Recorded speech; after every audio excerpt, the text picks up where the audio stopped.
Hi, my name is Jordan Murray, and I'm a student researcher for the Foreign Affairs Reporter, and I am covering states, NGOs, and IGOs in Lebanon.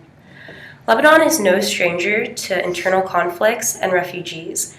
The country is currently operating in a weakened state and still hosting Palestinian refugees from 1947 and 1968. This is a fact that's currently discouraging Lebanese lawmakers from opening more Syrian refugee camps. The country of Lebanon borders Syria to the north and east, making it an accessible location for the Syrians to take refuge in. The influx of Syrian refugees is causing a negative effect on Lebanon economically, fiscally, and demographically. The demand for healthcare has risen 40% with the new addition of Syrian refugees. The eroding quality of public education due to the large amount of school-aged refugees from Syria is one of the many signs that Lebanon cannot support the influx sufficiently. In order to stabilize, Lebanon would need an estimated $1.4 billion. The United Nations Development Program has compiled a list of 58 non-governmental organizations that they are currently working with in Lebanon. In regards to intergovernmental organizations, there are 4 main organizations that are being utilized in Lebanon. The 4 IGOs are the League of Arab Nations, the Organization of the Islamic Conference, the Non-Aligned Movement, and the Group of 77. In regards to the Syrian conflict, the League of Arab Nations is welcoming the involvement of the United Nations and endorses international action. Hopefully, with the stabilization of the Lebanese government, NGOs and IGOs can work to better the lives of the Lebanese people and the affected refugees. My name is Mayson Hamid, and I'm the Assistant Group Leader of the Foreign Affairs Reporters. I will be covering the ethnicity and global diversity in Lebanon. Lebanon is a country located in the East Mediterranean. Lebanon became an established country in 1920 following World War I. It was part of Greater Syria and under the Ottoman rule before it was annexed by France. Lebanon was created by France to be a safe haven for the Maronite Christians in the predominantly Muslim region. Today, Lebanon is the most religiously diverse region in the Middle East. It's home to 17 different religious sects. However, the 2 largest and most common sects are Sunni Islam and Christianity. It shares borders with Syria to the north and east. The influx of Syrian refugees who are predominantly Sunni Muslims is causing tension between different religious groups in Lebanon. Initially, Syrian refugees were moving into Sunni Muslim villages, but with the number of refugees increasing more and more every day, Syrian refugees are also occupying Christian villages and Shiite Muslim areas. The tension between the 2 groups also stems from economic problems for the Lebanese people. Lebanese citizens feel like the high number of Syrian refugees is negatively affecting their country's economy. Syrian refugees are taking a lot of jobs and accepting lower paying salaries, which does not sit well with the Lebanese who feel like their country already has its own domestic problems and they need to deal with their problems first. Relations between the 2 countries has always been strained. Events in history that contributed to the sustainment of these tensions include the 29-year Syrian occupation of Lebanon following the Lebanese Civil War in 1976. One of the student researchers for the group Foreign Affairs Reporters. My name is Michael Falzone, and I'll be covering the economic development that is occurring in Lebanon during the Syrian crisis. Lebanon is the region's most densely populated country. It has borne the main brunt of the refugee crisis to become the largest host nation both in absolute terms and when considering the limited size of its territory and population. Syrian refugees currently count as a quarter of Lebanon's total population. The spillover of the war in Syria has indirect and direct effects on the Lebanese economy.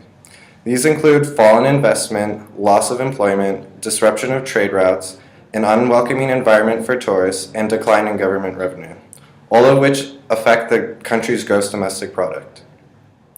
The negative effects are substantial given the economy's large dependence on the services sector, which accounts for 75% of economic output and is highly vulnerable to political and security risks. The social costs are equally devastating as the massive influx of refugees adds substantially to labor supply and puts downward pressure on the level of wages. For Lebanese citizens, this will have dire welfare implications in driving up unemployment rates to nearly double their current levels, particularly among the unskilled and the poorest regions, which by the hazard of geography have the highest concentration of refugees. As you can see in this map, Syria borders the majority of the country of Lebanon.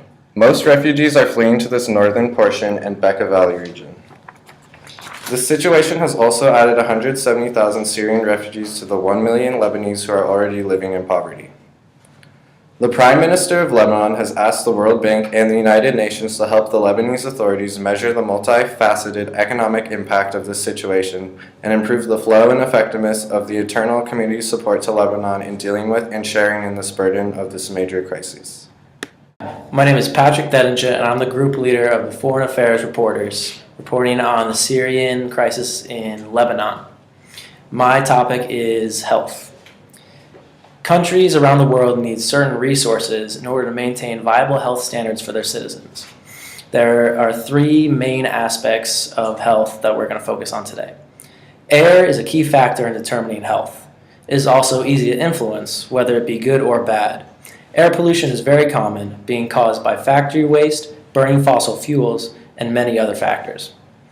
Human health depends on ample clean water. Over 1 billion people have health issues linked back to unclean water. Dry land is home to essentially all humans, so it is a breeding ground for most of humanity's food and disease. Having enough food is important in being able to maintain health standards. Pollution of this land can also cause disease to spread, as well as the close proximity of civilians living on a finite amount of space. This closeness allows diseases to spread easily. The health standards in Lebanon refugee camps are very low. Syrian refugees have to deal with inadequate sewage systems that spill into the streets, spreading disease with them.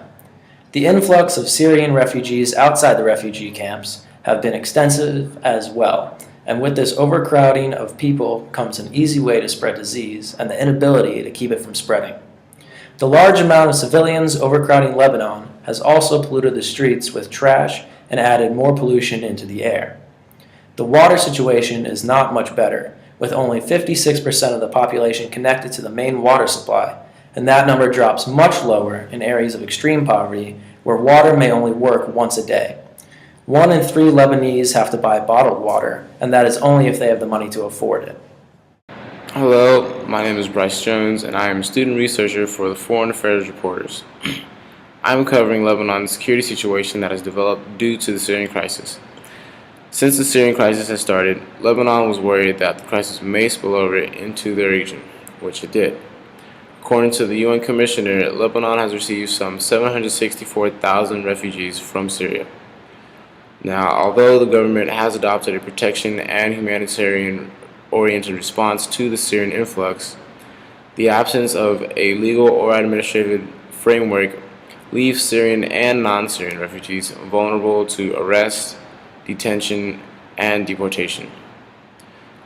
Some 50% of the refugees are located in the northern region of Lebanon, 40% are located in the Bekaa Valley, and the remaining 10% are split between the southern region of Lebanon and Beirut, the nation's capital. In July and August, the Security Council reported 3 attacks that have occurred since the large wave of Syrian refugees.